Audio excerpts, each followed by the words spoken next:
Hello there. Welcome to the first ever Force Talk, a Star Wars podcast. This will be a bi-weekly podcast about all things Star Wars. What a great time to kick off. We've just had Celebration in Orlando and, of course, 40 years of Star Wars. So loads of things to be discussing there, which, of course, we will be doing in this first ever episode. First of all, I guess I should introduce myself. My name is Paddy O'Hare. I've been a Star Wars fan since I think I was 1 or 2 years old.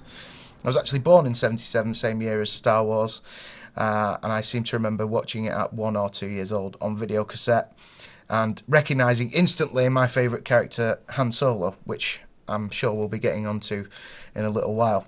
Now I'd like to introduce my first co-host, Mr. Nick Southwood. Hi. I'm so excited to talk about Star Wars this weekend, to talk about Star Wars Celebration, for drama, for glamour, for actors who gave up caring about their careers long ago. I'm so excited to get into it. And this is my other co-host, Mike. Hi, welcome to Force Talk. Like everyone else on the panel, I've been a huge Star Wars fan since roughly about the age of 4 or 5 when I first saw the films, which I might point out wasn't in 1977. I'm a big collector, love to talk about all the speculation and the rumours, and that's what we're going to be covering in this show. Let me hand you over to Sarah. Hi, I'm Sarah. I'm the baby of the group. First introduced Star Wars around 6 or 7 when I first bought a Boba Fett doll rather than a Barbie doll. And shall we just get this started? Right, Star Wars news, and there's a hell of a lot of Star Wars news to talk about because, of course, from Thursday to Sunday was Star Wars Celebration, so there was loads of things announced.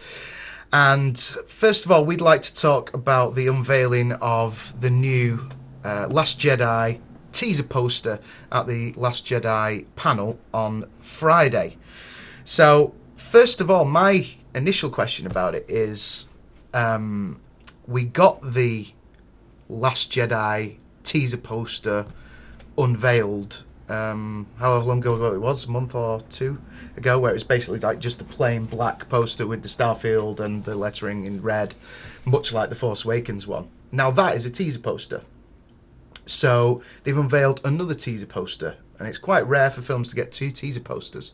So my question is, are we getting 2 teaser posters, or is that an exclusive teaser poster like they did for D23 with The Force Awakens when Drew Struzan did a poster and everyone was like, oh my god, Drew Struzan has done another Star Wars poster, and I was like really excited, and then found out that nobody but the people who were in that room got a copy of the Drew Struzan poster. So that's my first question. Is it a teaser or is it the final poster for the film? If it is the final poster for the film, then I do quite like it, but then at the same time there doesn't seem to be a great deal of continuity between the Force Awakens cast one sheet and the Last Jedi new poster, because they're completely different in style. They've not got that classic Star Wars characters jumping out kind of thing. But it is quite interesting poster. So, Michael, Yep. what do you think? I love the teaser poster. I think it's really old school in design. It just reminds me of the original Star Wars poster where Luke's holding his lightsaber up. I just love the way Luke, it almost looks like he's turned to the dark side in the poster. So you've got Kylo Ren and Luke next to each other, but Luke's face is bigger. He looks more menacing than Kylo, so I love the design of it. I think it probably is a teaser poster rather than the main one sheet. Just because when you look at every Star Wars film that's gone before, it's always that classic design really of all the main characters and a few vehicles, so Yeah. I expect we're going to get another one sheet closer to the film. I just hope it's not quite as cluttered as the Force Awakens one. Had a bit too much going on for me, but I just love the simplicity of this teaser poster. I think it's great. Yeah, I mean, it has got that classic, I mean, certainly with Rey at the bottom holding the lightsaber, it's got that classic sort of cross light effect coming off it, like even the New Hope, original New Hope poster. So that is pretty cool. But like you say, it's quite interesting about how Kylo and Luke are in red. So, you know, could that be a hint, or are they just trying to tease us like they do in that beautiful Star Wars way? Sarah, what did you think about it? I thought it was fantastic. The Luke is clearly the light side. Kylo is clearly the dark side. Light is bigger than the dark side. Yeah. Yeah? And Rey, I don't think she's going to be on either side. I think she's going to be a Bendu. So that's why she's in the middle. Okay. Cool. Yeah, I like that theory. Yeah, I like the idea of Luke being bigger for the light side, and because Kylo Ren, or Ben, whatever you like to call him, is still essentially a child, isn't he? Like in maturity's sake. So I think they're going to be exploring them themes in the film. But in terms of what you can actually get out of this poster, in terms of like what directions the film's going to go, I don't think the artist had an awful lot to go off, to be honest. Yeah, that's probably true. I mean, they might get access to one or two on-set images, and then I guess some of it's left up to Imagination. their imagination. So that's pretty much it, I think, on the Last Jedi poster.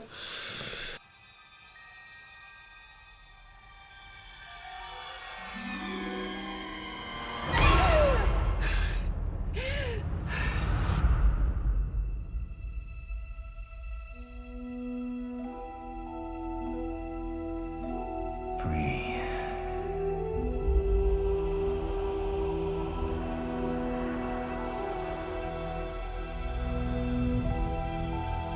Just breathe. Now, reach out.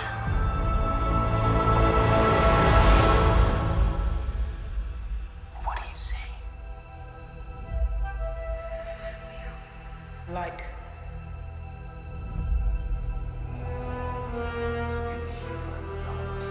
Darkness.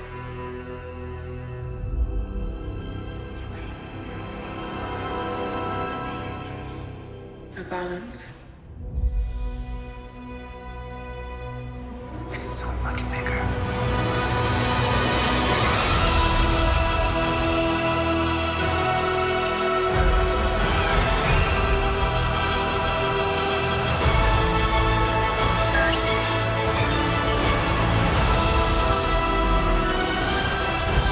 I only know one truth.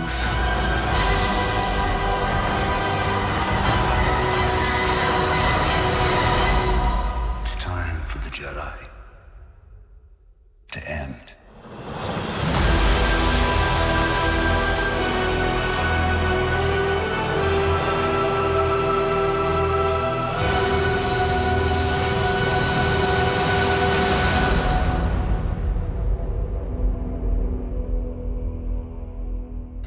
Right, okay, so on to the Last Jedi trailer, which was unveiled at the panel as well. Mike, what did you think Well, of the new trailer? it didn't really give us a lot, I didn't think. I was hoping to have seen a little bit more of Luke. I know we saw him at the end, and it's Luke's voice doing the dialogue throughout the trailer. But I just wish we did a bit more of Luke. I wanted to just have at least see his face delivering a line. But I love what we got. Love the opening shot of Rey coming out of the cave, reminded me of the cave on Dagobah, where Luke's done his training and had his vision of Darth Vader. So I wonder if that's going to be a similar scene. I like the hints that there could be this grey Jedi Bendu theme coming into the film when Rey's reaching out through the Force and she feels the light side and then the dark side, and then she says balance, and she looks at the old script, an old Jedi book, which looks like it could be on the set of the Force tree, because you see the book set up on a shelf, which looks like it's actually inside a tree. So the rumours of a Force tree might be confirmed, I think, from the trailer. Right. But she does look at the cover of the book, and there's the Jedi symbol. So I'm intrigued about where that's going to lead, whether we're going to actually see the end of the Jedi and this new sort of grey Jedi Order coming in. And obviously Luke's line at the end when he says the Jedi must end, I think, through everyone. I do think that's probably from the beginning of the film, because he's still on Acto, and I can't help but think that maybe at the beginning of the film he's going to be, no, I don't want to train any more Jedi, the Jedi need to end. But then as events progress throughout the film, he's going to realise that he needs to come back, and there might be a bit of an about turn towards the end of the film. But I don't know. I thought bits of the trailer felt a bit, dare I say, a bit Star Trek-y when you see some of the ships flying across that landscape towards the AT-ATs. I mean, the red dust and everything looked amazing, but I felt like it was more of a Star Trek film. I was looking at in some shots. But yeah, it was great. It didn't get me as excited as the Force Awakens trailers, but yeah, I liked what I saw. Yeah, it's good. Yeah, I have to agree to a certain extent. I think with those vehicles, they didn't feel particularly Star Warsy, like you were saying. In terms of Luke, yeah, I totally agree there. I mean, I've been, after the Force Awakens and stuff like that, all I've been wanting is some like gratuitous shots of Luke Skywalker, taking the hood off or pulling out a lightsaber or like a training shot or whatever. But then, to a certain extent, I suppose, like you're saying, if it's very likely that their first conversation is he's like, no, I'm done with it all. I don't want to know. Yeah. So by unveiling him, doing something Luke Skywalker-y, badassy kind of thing would make you realise that, okay, he does agree to train her and blah, blah, blah, blah, blah, blah, blah. So you can understand why they went in the direction they did. But that being said, yeah, I still would have liked to seen more Luke Skywalker. You did raise an interesting point when we were watching it about this shot of Luke in front of a burning... Oh, yeah. What could potentially be the burning Jedi temple. Yeah, from the flashback in Force Awakens. Yeah, which recalls that flashback in the Force Awakens. So, it'd be interesting to see if we get a fully formed flashback in this film. Yeah. Because we haven't, they were very, very short bursts and hinted at in the Force Awakens. So are we going to see an expansion of dipping back into the past? Could that be a reason why... Harrison Ford's refused to say that he's done with Star Wars because there's a flashback of him or whatever. It opens up a lot of possibilities. I think other than that, I also felt that, well, when you look at the trailer and then if you put it, somebody actually did do a comparison after watching it, that they've almost followed a pattern with both the teaser trailers. Is that the opening shot of the original Force Awakens trailer is virtually identical to the shot of Rey in the Last Jedi trailer. So one could only expect that that maybe we'll get one of the other characters in the trailer for the next film popping up going at the beginning of the next one. So, but yeah, I mean, I agree with you as well. I wasn't as excited as I was by it as the Force Awakens, but personally for me that's never really going to be the case, because there's no Han Solo in it. So, but that's just from a personal point of view. So, Sarah, what did you think? I loved it. I loved the introduction of the new ships, the new spears, even the AT-ATs in the background in the mist. Just got me all excited. I could see where it does mirror Force Awakens trailer. I do see Luke being a bit apprehensive about wanting to train Rey after Kylo wanting to go off on one. Yeah, that makes sense. Yeah, Nick. Well, we got a lot of lovely scenery shots at the beginning of the trailer. We got so we know the film's going to look nice at least, but I did notice quite a lot of CGI in this trailer, which we didn't get so much of in the Force Awakens trailer. We've seen Rey doing her Superman pose with the floating of the rocks. Yeah. And while it is cool, can't help but think it's a little bit derivative. So yeah, I mean, obviously Luke has done that on Dagobah and he had the floating rock and stuff, but we want new stuff. Don't just keep giving us all the same stuff that we keep on getting. And also, one of the main criticisms that I have of the trailer is that to a general moviegoer, I don't think there's all that much to sell them on the film. Like, I know it's only a teaser trailer, but you're not really getting a lot in terms of like plot-wise. And I think this is why a lot of people, especially on the panel, are coming away being like, yeah, I liked it, but it's not quite the Force Awakens level of excitement. Obviously, the Force Awakens didn't give us a lot because it couldn't. But yeah. In terms of this one, we've not really seen much of Luke, and I think one of the reasons that may be, especially the front of his face, is because they're trying to bury the lead a bit. It's like, oh, does he have the Sith eyes? I mean, we've already seen his eyes, so we know that's not the case. But we've seen a few things, like we've seen a shot of the back of Carrie Fisher's head, or Princess Leia, we should have seen. Kylo Ren's smashed up helmet. Mm-hmm. But one of the most interesting things, and for shot that's got me going back to the trailer and going, oh, what's that? We've seen a force tree. Well, we speculate it's a force tree with some books on it. So could this perhaps be for General for Wills? Was this a little nod to what was mentioned in Rogue One? Are we finally going to get to read, well, not as personal, but are the books going to be explored? Are we going to find out something new about the Jedi that wasn't known to the big Star Wars nerds before? One question. When the trailer opens, you get the starfield, and then it's sort of revealed to be the rocks that Rey puts hand on. Do you think that could be the opening shot of the film? Because they're going to have to cut straight to Act 2 at the start of the film. I think but then it wouldn't make sense why she's just suddenly coming out of a cave if they want to continue that conversation of handing the lightsaber over. So. Yeah. I think it possibly could be, yeah. I mean, like, I'd personally be satisfied with that as an opener for the film. I mean, it's a nice opening shot that doesn't do anything that we've not seen before. Like, there's one trope that Star Wars has, which is the starship going over the head, which I think has been in every film.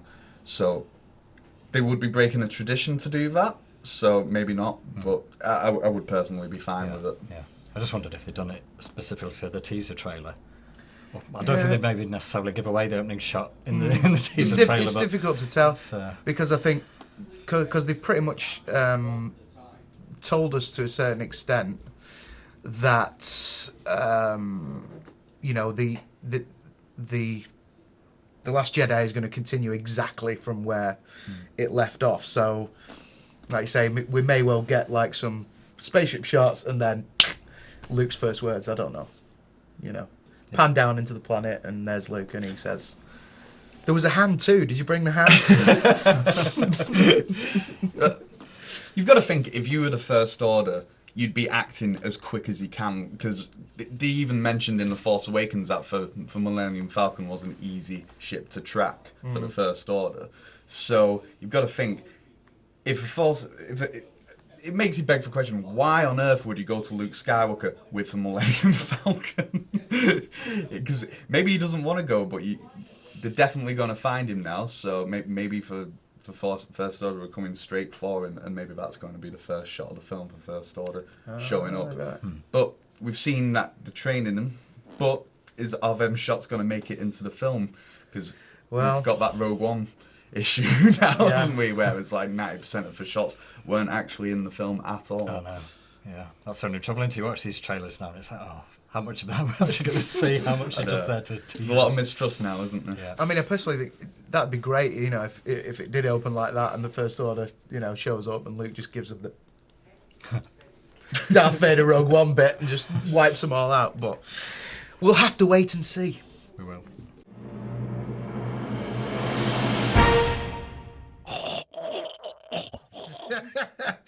Right, so leading on from that trailer discussion, it's time to throw it out to you guys. In that opening shot, do we think Rey was being force choked by Luke Skywalker? You can give your answers to at SW Force Talk on Facebook and Twitter and let us know, and we'll come back to it. But guys, what do you think? Choke or not? I hope not. I really hope he's not started just choking members of his family. Or not family. Family? He doesn't know that. He doesn't know that at all, does he? I mean, I personally think it could be that. I mean, he has choked people before. We've seen it in Return of the Jedi with the guards, so I think he'd be open to that. And especially, it's just, how would you feel at home if somebody randomly came up to you with a gun and just like... Because that's essentially what's just happened to him. He's just like, nah. Yes, he doesn't know what she's doing. Our director-producer, Hayden, raised that point that he could have gone a little bit strange while he's been on that rock for a long time. So, what do you think, Sarah? I think it was just a force push, not choke. Okay. It doesn't seem like the kind to choke any girls. Well, he could have got really strange on the island. You never know. A little bit freaky deaky on your own. Yeah. Well, I guess we'll find out. But let us know what you think anyway. I mean, it's always possible that it could have just been another flashback as well. I mean, we've seen that shot of the Jedi Temple. That, well, we're speculating it's a Jedi Temple, but I think that is likely to be another flashback scene as well. So I think if Rey is having another flashback, that could also be the cause of it. But if we're exploring this dark sort of grey Jedi sort of area, I think it could be interesting to have a choke as well. Yeah. That's fair enough. Okay, so moving on to the Battlefront trailer, and here's where Michael and I really kind of dip out of the conversation because really out of the loop. Last console that I owned was a Sega Mega Drive, so I'm kind of past it there. Michael? Yeah, ZX Spectrum. Last time I played a computer game. 48k of raw power in that machine. Ghostbusters was the best game on that. Yeah, magenta being the best colour as well, with those rubber keys. So, first of all, let's take a look at the trailer first. I've waited 30 years for this. I still remember my last orders.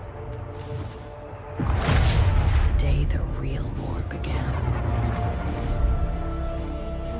The rebellion cannot be allowed to persist.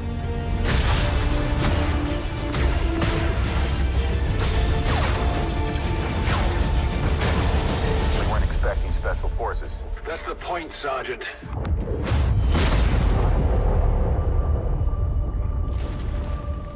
Impossible.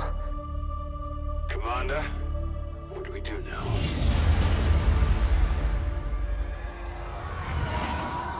We avenge our Emperor.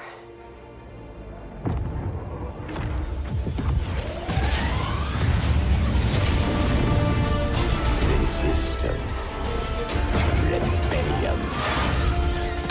You will burn these ideas away.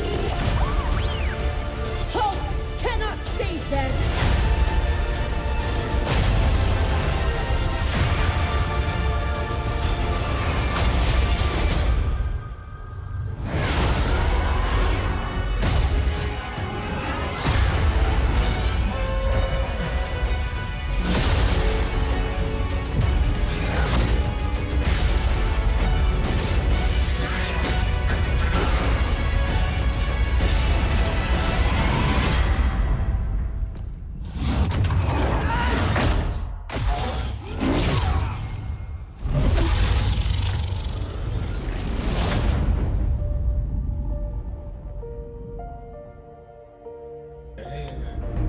Wow, now that was a trailer. So I'm really looking forward to playing across all eras, getting a nice canon story that expands across multiple decades in the Star Wars timeline and actually filling in some little canon gaps that haven't been explored yet. I've also noticed that there's a few things from the expanded universe novels and stuff that have been incorporated into it. Is that a character from the Shattered Empire I saw? What about you, Sarah? The name of protagonist is Iden Versio, so I don't think she is from the Shattered Empire. She's an elite stormtrooper, voiced by Janina Garvanka. I'm sorry if I pronounced that wrong, but she's from the True Blood and also Arrow series. Oh, didn't know that. Yeah, so they've actually got some decent voiceover actors for this game, and I'm loving it. Which is much needed because some of the sound-alikes from the last game were the least convincing. It's like, yeah, I'm Luke Skywalker. That's literally how bad it was last time. Ooh. Wow. At least the Emperor sounds convincing. I like that. Yeah. Another note for all those poor people out there, there's no season pass needed. So free online gameplay, so you can kick some ass. Sweet, because I'm one of those aforementioned poor people, and it's nice to know that I'm going to be saving a couple of quid. I guess we'll find out in November. So November 17th, right? November 17, as in 2017. Oh, right. Yeah. So it's just November. From what we can tell so far. No specific date. Not yet. Well, that's annoying. Patience. Give me my Battlefront. I want my Battlefront. Come on. Okay, so moving on to the Rebels trailer, which was unveiled, of course, at the Rebels panel at Star Wars Celebration. And this, again, I'm going to kind of throw to, well, not again, because I'm going to throw it to Michael and I'm going to throw it to Nick, because I've yet to catch up on Rebels, so I totally avoided that panel on purpose, because I'm kind of somewhere getting into season 2, so I don't want to know about season 4. So Sarah and I are going to leave the room while you discuss this.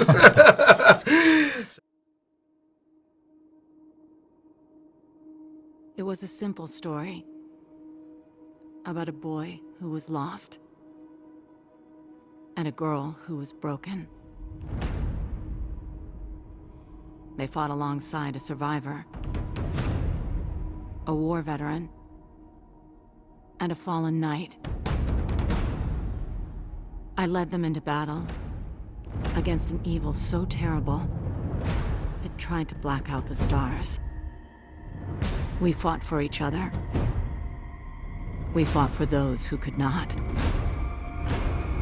But we never imagined it would end like this.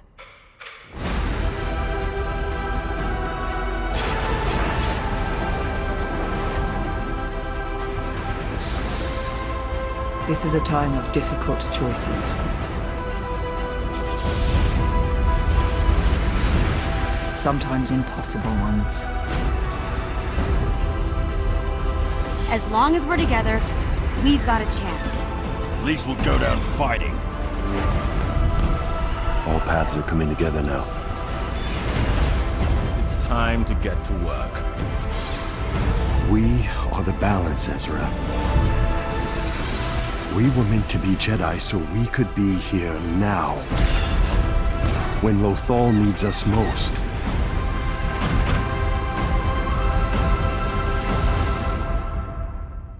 May the Force be with you.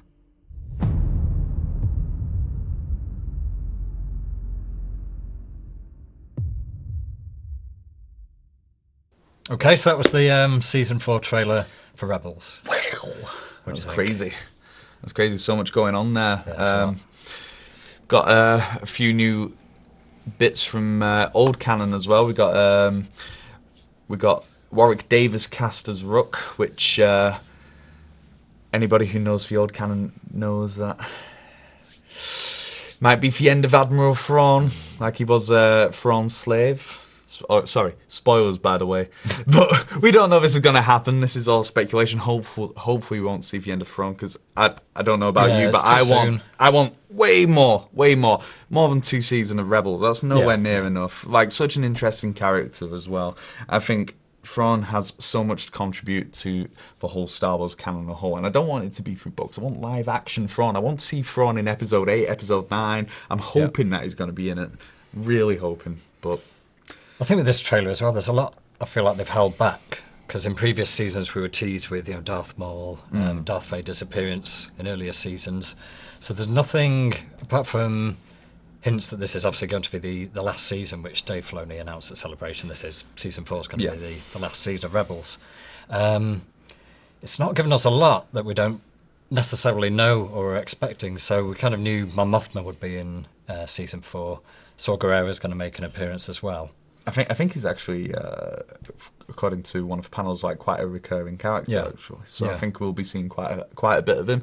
How much is quite a bit? Because personally, I didn't get enough of Thrawn, and that was meant to be like a big character last season, and I don't think he was even in every episode. So, but I think what's great is that they're really coming up close to the events of Rogue One now. I believe. I've got it written down here. Dave Filoni said that they're not actually going to feature the Battle of Scarif at the end of Rebels. A lot of people have speculated that season 4 will lead right up to that battle we saw in Rogue One, but fair enough, he said it'll just be basically rehashing what we've already seen on film.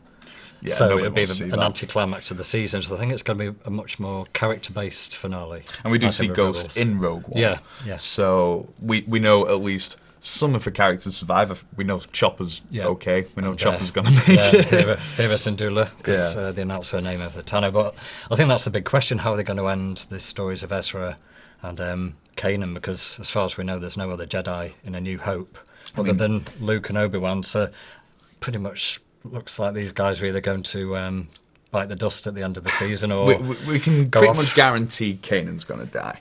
Yeah. But Ezra could be Ezra Snoke. could That's be a theory, Snoke. That's it's also a another theory, one. and it's one that I wouldn't be mad at personally. No, it could work, could work. But I think one thing I liked about this trailer, though, is we start to see Yavin 4 base now, as we saw it in Rogue One, and we've got the X-Wings coming in.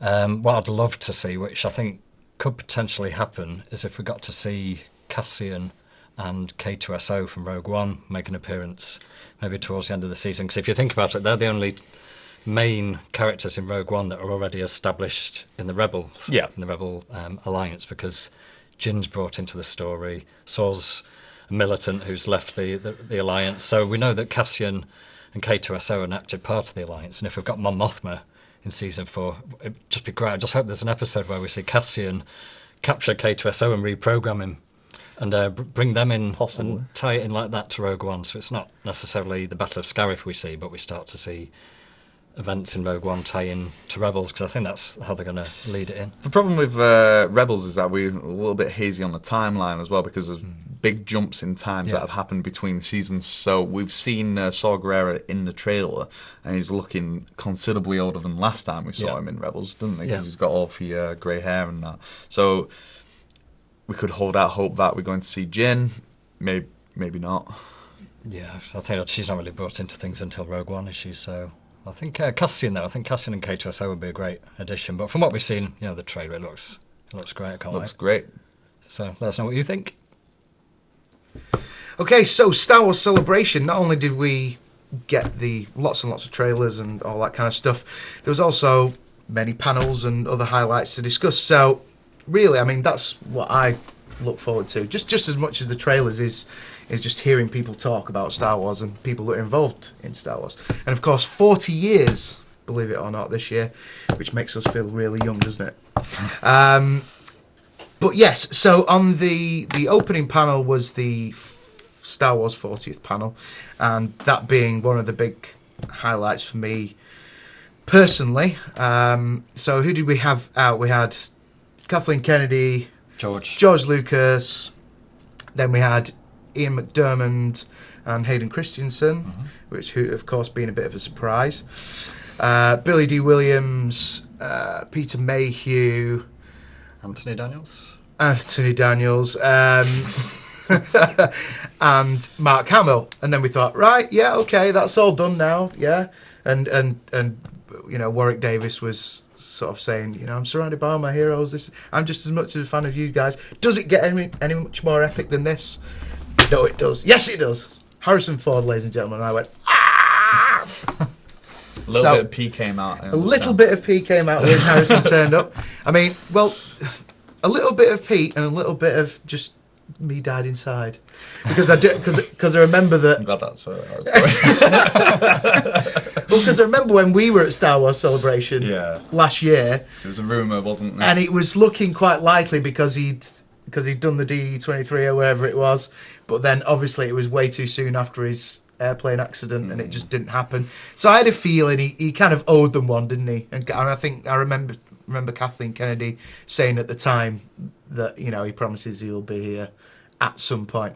But one of the great things about it when he did finally come on, and this is a story that that I've kind of wanted to try and get together with all those parties, is everyone knows the famous, and I think he recounted it at the panel, everyone knows the famous story of Harrison Ford getting the role of Han Solo at the first point where George Lucas had come out and said that nobody that was going to be in American Graffiti was going to be in this Star Wars film. He wanted all new faces and all this kind of stuff.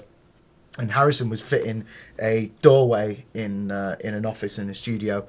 I forget the name of the guy he was fitting it for. And he said, in walks through the door George Lucas with Richard Dreyfuss.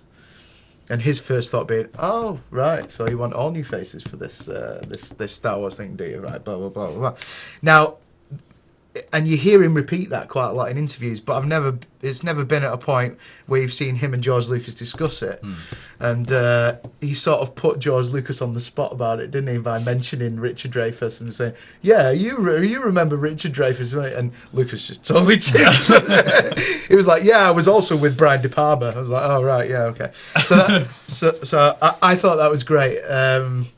And I'm hoping at some point that somebody will put Dreyfus on the spot and go, "What were you auditioning for? We want to know that we've got the full story." Another point as well about it, because I don't want to cover all the panel stuff without you guys sort of jipping in there. But one of the big things for Celebration for me as well this year is that all the key art created for Celebration was created by my dear old friend Paul Shipper. Now, and you'll love this. This all plugs into the Harrison Ford thing. Paul and I met at a film fair in Manchester, fighting over a Vanity Fair magazine with Harrison Ford on the cover. So we've known each other since 93, 94, and he was a great artist then. He's a great artist now, but now he's living the dream. He's, Lucasfilm have basically approved his art, and he's out there doing it. So he was get him doing a movie poster. Am I right? Yes.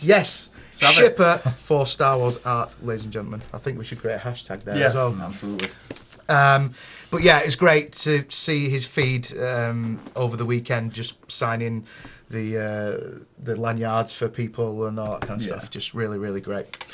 So, Mike, what were your highlights? Oh, so much. Like we just mentioned, Harrison Ford, and seeing George Lucas back on the Celebration stage, I thought was amazing. Cause I was just hoping he hadn't completely disappeared when he'd sold Lucasfilm to Disney, so it was great to see him. But for me, actually, the highlight of that panel was seeing John Williams. Yeah, absolutely. At the end, I mean, it was great, like I say, seeing all those guys, but then suddenly reveal John Williams playing the Princess Leia theme and the Imperial March. I sat on my iPad, mesmerised, and I believe John Williams specifically requested to be there so we could do the tribute to Carrie Fisher and play that. So I was just so jealous of everyone that was at Celebration. Then seeing John Williams perform, that must have been amazing.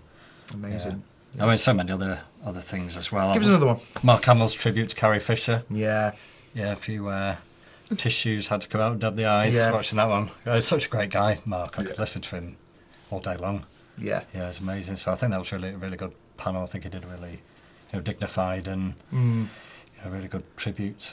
He nailed it. He is great, Hamill, isn't he? You could listen to it for hours, like you say. Yeah, he's just a permanent content creator, isn't he? He's got stories for days.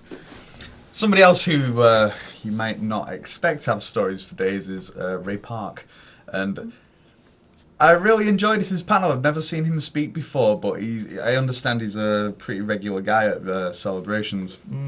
But I didn't really realise how crazy that man is. I was really enjoying watching for screws come loose live on stage, much in the same way that Anthony Daniels did last year. I mean, he got in a few good ones this year. There was a panel with him and Alan Tudyk as well. Oh, right. I've not seen that one yet. Which was funny as well. Got a few little bitchy comments out there. Anthony Daniels being all like... oh yeah, I was just memorising the lines for this scene. Oh, you didn't have that many lines, did you? Just like little nasty comments. Just like he did clarify that it was a joke, but we all know you, Anthony. It's classic Anthony Daniels, I think. I mean, I have to say, I think maybe for the next Celebration, Warwick and Anthony could move past the jokey. Big ego, arrogant introduction thing. It was kind of embarrassing last year at Celebration, and this year was just like labouring the point. We all know he's a big head. Just say, ladies and gentlemen, massive head Anthony Daniels, and just bring him on. That's fine. It's just endless jokes. Endless content to be had there. Yeah. So, Sarah, what were your highlights? The Carrie Fisher tribute definitely brought a tear to my eye, and also the mention of her not being in the 9th episode. Oh yes. Oh yeah. Not even via CGI, which is quite sad, but also a relief. You feel it. You see it as a relief that it's not going to be repeat footage. Yeah. I mean, it's a great shame that she didn't get to complete her story, but like you're saying, do you really want to see her CGI'd or kind of like dialogue that really doesn't fit in that story, sort of like shoehorned in? It's just such a difficult situation, isn't it? Because you want the Princess Leia story arc to have finished the way the writers envisaged it, because she was supposed to be such a key part of Episode 9, whether it's the redemption of Kylo Ren or some other part. Maybe she she's something to do with the Last of the Jedi. Yeah. So it's just, part of me really hopes that by cutting her out of Episode 9, it doesn't ruin the story of the sequel trilogy. But there's no, at the same time, Carrie Fisher was Leia. Leia was Carrie Fisher, so you couldn't recast it. No, really. I know some people have. I could live with it if they recast it. I know, but it would be so jarring to see someone else play Leia. It just wouldn't work. So the writers are good enough; they'll know how to work around it. But I just hope Episode 9 we get the film that we all want. You know what I mean? And they don't just write Leia out of it in the opening crawl or something lame like that. So. I know a lot of the guys on Collider are calling for the part to be recast because they want to see Fienda for story in a proper way. But the only way I could really get behind that is like doing a Grand Moff Tarkin in Rogue One and just CGIing her face over it, because it'd just be so weird and jarring. And to be honest, I'm just dead against the idea. Yeah. I think it's like she's gone. The only thing they could do, which occurred to me at the weekend, was if they did maybe use some footage from Episode 8 that's unused, or even did do a bit of CGI, but then use it as a hologram. Right, yeah. So there's some kind of communication with Leia, or maybe she's taken hostage onto a ship, and just like a little, one scene where even if it's CGI, it's not like the Moff Tarkin in Rogue One. It's just a hologram, and then maybe the ship gets destroyed, or they do something. Have an actual plot point to explain Leia's end, really. But it is always like a really awful situation, isn't it, when these sort of things happen, and unfortunately they're just impossible to resolve in like a tasteful manner a lot of the time, aren't they? It's like it's just a train wreck. Like, what do you do? There's nothing you can do, so just leave it be, I'd say. Yeah, I think there was enough great tributes for her there over the weekend to perhaps leave it there, and I don't really have to explain how gutted I was. I was lucky enough to meet. Together at the time, weren't we? I think. Yeah. We were. When for news of the heart attack. We were. We were playing a gig, and heartbroken. we were playing guitar, and trying not to cry. That's true. In front of a group of people. At least we know all the footage is intact for Episode 8, so she's going to be in Episode 8. So, yeah. And I was lucky enough to meet her like a couple of times, and I'm glad I did. That's all I can say really about that. Another thing that I want to bring up, do you guys think that we're going to have a tribute to Carrie Fisher at the front of the Episode 8 credits or at the end? Because they've never done that before. Do you think they're going to start it now? Because as far as the original trilogy goes, she is one of the big three, isn't she? For Han, Luke and Leia. Yeah. So are they going to address that? I think possibly at the end. I don't think they'd put it at the beginning just because it's such a set format into a long time ago and Star Wars. I think it'd be at the end, but it'd be nice at the end credits. First thing it says, for Carrie or something like that. So. Yeah, and Kenny. Oh yeah, of course, Kenny. It's Kenny Baker with us. Yeah, and Kenny. So I mean, in terms of other panel highlights, the other one, well, it was kind of a bit. I noticed on YouTube it came up yesterday when I was looking for it as Harrison Ford and George Lucas awkward interview. So that little short one they did at the Galaxy stage afterwards. That was wonderful. Yeah, love you, Anthony. Your questions are terrible. And the haircut.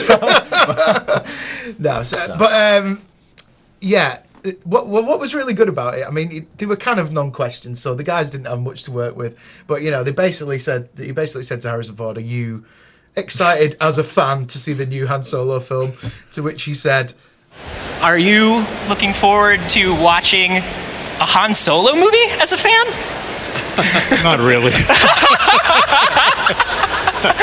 No, I'll be watching it as yeah, of course I'll be watching it as a fan, but it'd be weird. But there was also a really good thing as well. You might have noticed there is that I've never seen the Ford geeking out, actually paraphrasing something, and he paraphrased Monty Python, and I've never seen him geek out in any way before. So that was really, really cool.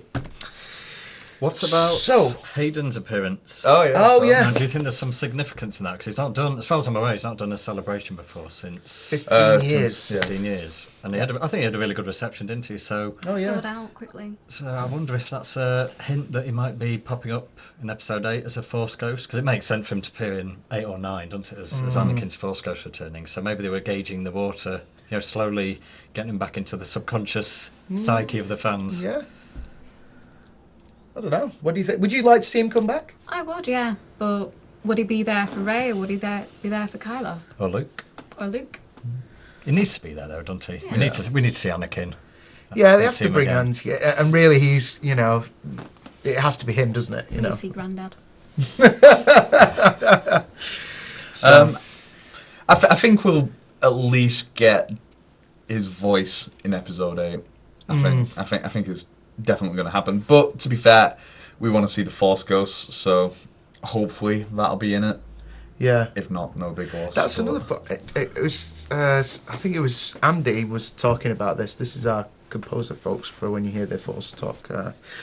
Stab coming up. And he was talking about this whole thing of how, the light and the dark, and the fact that just because he's now a Force Ghost, like, obviously they slotted him into Return of the Jedi Special Edition as the Force Ghost of Anakin. Yeah. Great controversy there.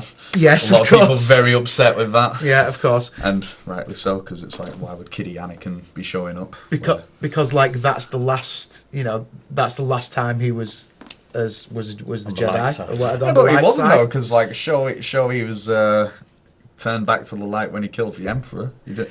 Well, yeah, but what my point is that effectively Anakin is a split personality, right? Because he's, half light, half dark, but he was like basically became Darth Vader. So, could it be that there's like a split personality Force Ghost that he's talking to? Bear with me. That he's playing one side, Kylo, as Darth Vader, and he's playing Luke and Rey as Anakin Skywalker.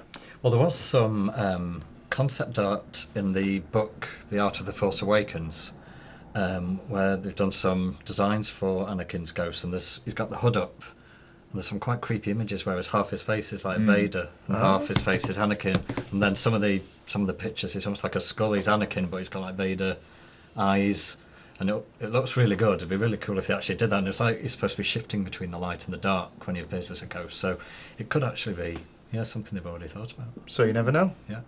Let us know what you think. Another thing from Celebration, and now unless I'm wrong, as far as I'm aware, there were no announcements regarding the new Han Solo film. No name, no reveal of any footage or teaser poster. So is that being saved for D23, do you think? I think so, because we're not going to get a Star Wars Celebration, are we? No. So next year, which of course it'll be close to coming out then anyway. So I reckon, probably D23. They're saving that. Yeah. Yeah. It's a shame. Like I think a lot of fans may have been a bit annoyed about the whole lack of Han Solo footage, but it's one of those things. It's such a trepidatious area to encroach upon for Star Wars, because we've got some Han Solo fanboys who can't bear the thought of. Sorry, I didn't realise I was pointing at you, but it's like Fangirl as well. Fangirl, yeah. Well, of course, but a lot of people are worried about Harrison Ford being recast as Alden Ehrenreich. Yes. Don't know if I pronounced that right, but try having a simpler name. He's for new Arnie. He's for new Arnie. He is, yeah. Just without the muscles. Yeah. But you can always bulk up, I guess.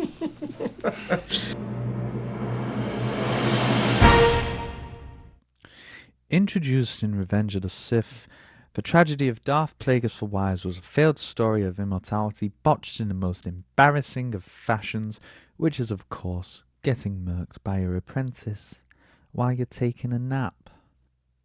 While canon details on the murder of Darth Plagueis are thin, we know that he was researching on how to manipulate midi-chlorians to create life. Many have since speculated that this revelation by Palpatine was actually a reveal of Anakin's true father, Darth Plagueis. In James Luceno's Tarkin novel, Plagueis was quoted as fearing that, as a result of the acquisition of all his vast power as a Sith Lord, that the Force would strike back at him. Also among his unique powers as a Sith was the ability to keep those he cared for from dying. This led to him being lent the moniker Darth Plagueis the Wise. Another dark side user has also been referred to as Wise in the films, and this has led to widespread and prevalent rumours that Supreme Leader Snoke is none other than Darth Plagueis, perhaps back from the dead. There's some interesting evidence to support these claims. For example, if you compare the music in the scene in Revenge of the Sith where the tragedy of Darth Plagueis is told, and Snoke's first scene in The Force Awakens, you'll hear the pieces are very similar, if not identical. Rey also carries a staff around with her which many have speculated is Darth Plagueis' old lightsaber, based on the design of a non-canon toy of the Plagueis character, which as a weapon always seemed a little silly and cumbersome to myself, but the old fella, according to legends, was also pretty confident he was immortal, so he probably didn't care for laser swords all too much. We also know in canon comics and novels that Palpatine was a fan of collecting Sith artifacts, and starting his collection with his old master's lightsaber would have been a no-brainer. Palpatine himself was obsessed with tracking down what he considered to be the source of the dark side, as a voice that even someone as powerful as Darth Vader was deaf to beckoned Palpatine to search the unknown regions of space. My own personal theory is that a connection between master and apprentice would enable Plagueis to single out Palpatine from across vast regions of space, much in the same way Luke can speak to Leia. But I'll admit that theory has its holes, such as how would Plagueis manage to get all the way across the galaxy after Palpatine murdered him? Also, as a disclaimer, I'm aware of the character of Gallius Rax that many people are starting to believe to be Snoke also, and also how his fondness of opera may lead people to believe that the significance of the music now to be diluted, especially since Gallius Rax assumed control of the Empire following the Emperor's death at the Battle of Endor. So the real question is, do we want to see Darth Plagueis in the saga films? Maybe Snoke should be Plagueis, or maybe he shouldn't. What do you think? Does it cheapen the story of Darth Plagueis if he comes back from the dead? Let's open it up to the panel. So Sarah, what do you think? I think it would be a bit too cheesy that Snoke's Plagueis. No? Go on, explain why. I'm invested in this theory. I'm super invested, so... It was mentioned once. In the whole cinematic universe, he was mentioned once. Why would he be the ultimate boss at the end? Because he's immortal, obviously. Well, if his apprentice killed him in his sleep. We think. We don't know that for sure, do we? Right. How about you, Pam? I'm going to throw it to you before I get really angry. I did say in the notes beforehand that this could potentially get a bit personal. Sour taste in the air, so... Yeah, well... So what have you got to say, Paddy? You know, I think it would be nice to link Snoke through the whole thematic saga. We do know that, like through the Force Awakens novel as well, that Snoke has witnessed the entire events of at least the original trilogy as well. Oh, right. I was not aware of that. So, whether it should be that he is Darth Plagueis, I really can't decide. I wouldn't know until it turned up on film whether that would work or not. But I can see your point. It feels a bit like hokey, and it's just like, and guess what? Hey! But then at the same time, it would give, the whole Palpatine history in the scene that they were constantly referring to in Celebration, by the way, which makes me think that there might be something to what you're saying. Yeah. Because that scene was raised about 4 times, and every time they spoke to Ian McDormand, it was always discussed as well. So, I don't know. You might be onto something. How about you, Mike? since Paddy's basically agreed with me. Yeah. Sam disagrees, Paddy agrees. He's my crony. That's true. I think I'd prefer it if it wasn't Plagueis. I just think, to me, that would weaken Palpatine, because we've seen Palpatine all the way through the original saga from episode 1 to 6, obviously. And he thought he'd killed his master and he'd taken over the galaxy. And then if it turns out actually he didn't kill his master just went into hiding and waited for Palpatine to die. I think it makes the whole Empire and Palpatine's story just seem a bit like he was weaker than he actually was. So I think for that reason I'd prefer him not to be Plagueis. But if he was, I wouldn't mind. I'd be open to it. I think it'd be quite nice, like you say, to tie it into the prequels. Yeah. There's been some theories that I've seen kicking around on the internet, so taken with a massive pinch of salt. I don't think this is coming from anybody from Lucasfilms that likes Plagueis could sort of inhabit the bodies of certain people, like. So it's talking like maybe a sort of theory where he could just sort of like move from body to body and basically just suck out all the life force of them and move on. And that's maybe an explanation why Snoke looks so much like Mike on a bad day.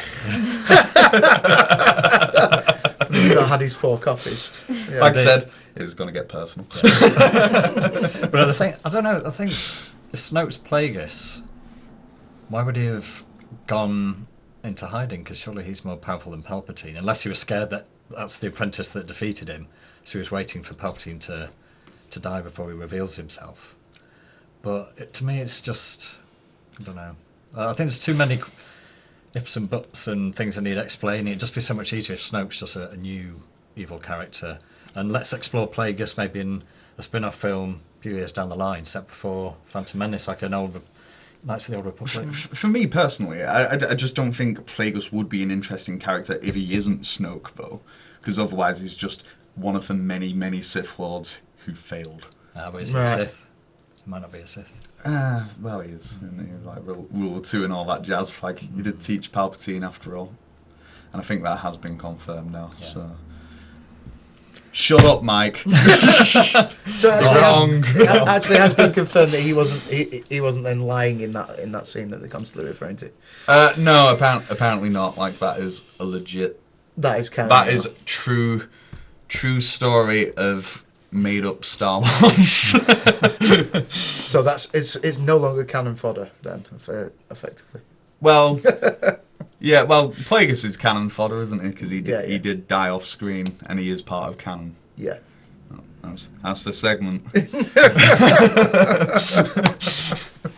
But yeah. Anyway, yeah, let's end it there. That's it, I think, for the very first Force Talk. We made it. Thank you. You got to realise, guys, we're just fans as much as you, and we're trying to get through our first ever thing in front of camera. It's not been easy, but we have enjoyed it, and we do hope you'll come and join us again next time. Before we get out of here, we'd like to do a real big up for Star Wars Fan Fun Day, which is taking place the last bank holiday weekend of April. And that's in Burnley. You can check it out. Neil and the guys have been doing it for 10 years this year, and it's all for charity. We're going to be there. Mm-hmm. We'll be there. We're doing the dinner, I think, as well. We're doing Dinner with the Stars. You've been there 3 or 4 times in the past, yeah? You might even be cosplaying as Han Solo. Yeah, so, and, if Nick's not doing his usual thing of just being rock and roll and that, he'll be down there as well. So check that out, and we'll see you next time for Force Talk. You can also catch up with us on Facebook /SW Force Talk, and the same on Twitter. Website coming soon when I've built it. May the Force be with you.